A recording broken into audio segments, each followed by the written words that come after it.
Monday, Hood Health. Subscribe to the YouTube channel. Link is in the bio. Links to all the articles here are over at Twitter at this Hood Health. And keep rocking with us. All right, peace. It ain't necessarily disappeared, but it's almost like you can't find it. And this because, covering your face, washing hands with sanitizer, and avoiding people, it helps things like this really get under control. Yes, black people were involved in all aspects of food and drink in America, so of course we are part of the foundation. Just hasn't been told that much. This is what happened when two cultures intermingle. It's similar to what happened when black Africans made it to the shores of North America and their cooking techniques and elements merged with the indigenous people. So same thing, different time, different place. This is what we mean by environmental racism. It's not just one thing. Actually making, black people in this particular geographic area susceptible to one thing makes them susceptible to a whole bunch of other things. Engagement with nature. What a concept. And we know it's true. The more that children are able to explore and engage with nature, the more that they respect and will actually, take care of nature.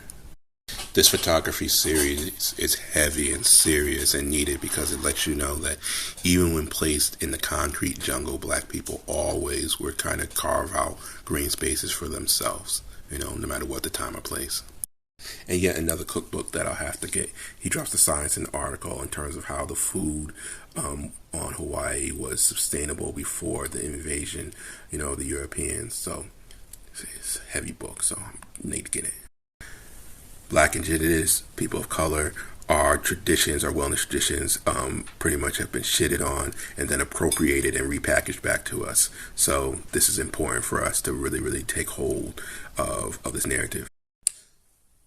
My people in El Paso have been fighting this fight. And I always say that, white people always make sci-fi films about coming dystopias, but there's dystopias that black and brown people are living in, and we're fighting. The way that history is preserved is by various means, and one key way that you can research history is via culinary traditions.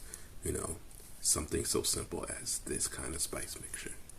Database alert.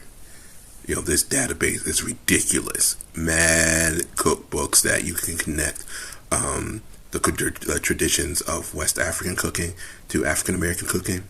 Mad database. This is pretty much early, an early exercise in controlling the narrative, and something that we need to continue even in this modern day. The same way that when West Africans, black Africans were taken and enslaved in the New World, they brought their West African traditions to the New World in terms of food, is the same thing that happened during the Great Migrations. We just spread this stuff all over. I love how they act like stuff like this is like surprising. The people that need to know, and you need to just put them in a higher regard, and they would tell you. And in today's news, water's wet. Listen, if you sat in classes in public school or any public place and you looked at the vents, you knew that shit hadn't been cleaned in 20 years, and you knew that posed a risk. Not new. Thank you once again for rocking with Hood Health. Check all the links. Check us on all platforms and keep in tune with everything that we're doing to change everything for the better in terms of health in the hood. Peace.